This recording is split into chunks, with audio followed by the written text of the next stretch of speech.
Yemen के Houthi ने लाल सागर में ऐसा कोहराम मचा कर रखा है जिसके आगे अमेरिका जैसी महाशक्ति भी पस्त हो चुकी है। लाल सागर, बाबल मंडेप, अरब सागर और हिंद महासागर में हूती आए दिन मालवाहक जहाजों और अमेरिकी युद्धपोतों पर हमले कर रहा है। हूती ने कई जहाजों को तो समुद्र में डुबा दिया है, जबकि एक जहाज अभी भी उसके कब्जे में है। हूती पर लगाम कसने के लिए 12 जनवरी 2024 को अमेरिका और ब्रिटेन ने यमन के भीतर हूती के ठिकानों पर कई हमले किए।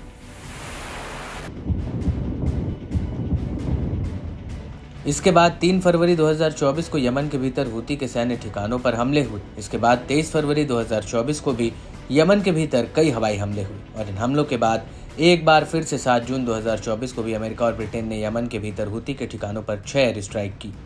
लेकिन इन हमलों का हूती पर तिल भी असर नहीं पड़ा, बल्कि अब वो लाल सागर और उत्तरी इजराइल पर और भी ज्यादा भीषण हमले कर रहा है। हूती ने अपने जवाबी हमलों में अभी तक 2 जहाज़ों को लाल सागर में डुबो दिया है, जबकि एक जहाज अभी भी उसके कब्जे में है। इसके अलावा कई जहाज़ों को उसने भारी नुकसान पहुंचाया है।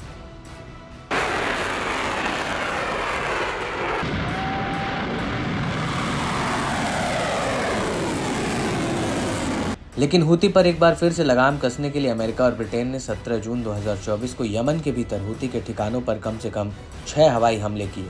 मीडिया रिपोर्ट्स के मुताबिक यमन के होडेडा इंटरनेशनल एयरपोर्ट पर एक हवाई हमला हुआ और कामरान आइलैंड पर 4 अन्य हवाई हमले हुए, जो तटवर्तीय शहर सालिफ ऑफ के करीब है। अमेरिका और ब्रिटेन के इन हमलों की जानकारी यमन के न्यूज़ चैनल अल मसीरा ने दी है। हालांकि ये पहली बार है जब अमेरिका और ब्रिटेन ने कामरान आइलैंड पर हमला किया हो।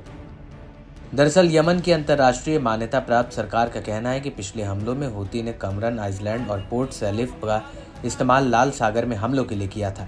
यहाँ तक कि हूती ने इन इलाकों में अपनी मिसाइलों और ड्रोन्स को नमक की खानों के भीतर छिपा कर रखा था। बड़ी बात यह है कि यमन का सालिफ इलाका कामरान द्वीप तक 10 किलोमीटर के समुद्री रास्ते तक फैला हुआ है और ये वही रास्ता है जिससे होकर जहाज़ों को अपने अगले बंदरगाह तक पहुंचना होता है।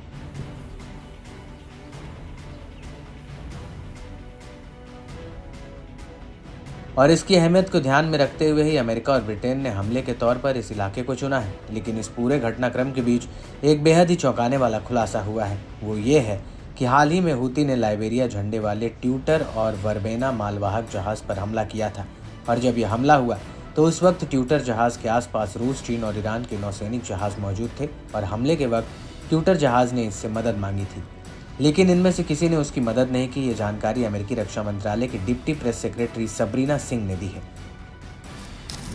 उन्होंने अपने एक बयान में कहा, जो जहाज प्रतिक्रिया दूरी पर थे उन्होंने एमवी ट्यूटर जहाज की मदद के लिए कुछ नहीं किया। उनमें ईरानी, रूसी और चीन के नौसैनिक जहाज शामिल थे।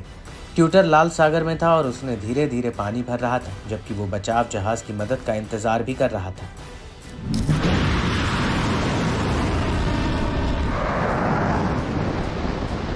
आपको बता दें कि हूती ने रूस और चीन से वादा किया है कि वो उनके जहाज़ों पर हमले नहीं करेगा और जब ट्यूटर जहाज़ पर हमला हुआ तो उस वक्त रूस, चीन और ईरान के नौसैनिक जहाज़ वहां पर आसपास मौजूद थे, लेकिन इन्होंने मदद नहीं की। जबकि अमेरिकी युद्धपोत यूएस ड्वाइट डी एशेवर्थ ने ट्यूटर जहाज़ को क्रू को सुरक्षित एयरलिफ्ट किया था।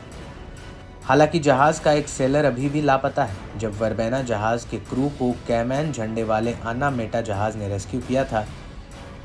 आपको बता दें कि दुनिया का 80% शिपिंग कारोबार स्वेज नहर और लाल सागर से होते हुए गुजरता है। हूती के मिसाइल और ड्रोन हमलों की वजह से शिपिंग कंपनियों को ये रूट बदलना पड़ा और अब वो अपने जहाज़ों को अफ्रीकी रूट से भेज रही है, जो लंबा और खर्चीला है। हूती खतरनाक हमलों से अपने इरादे साफ जाहिर कर चुका है और अब अमेरिका और ब्रिटेन ने हूती पर फिर से एयर स्ट्राइक की है। देखने वाली बात यह होगी कि हूती के हमले लाल सागर में कम होंगे या फिर अब और विध्वंस होंगे।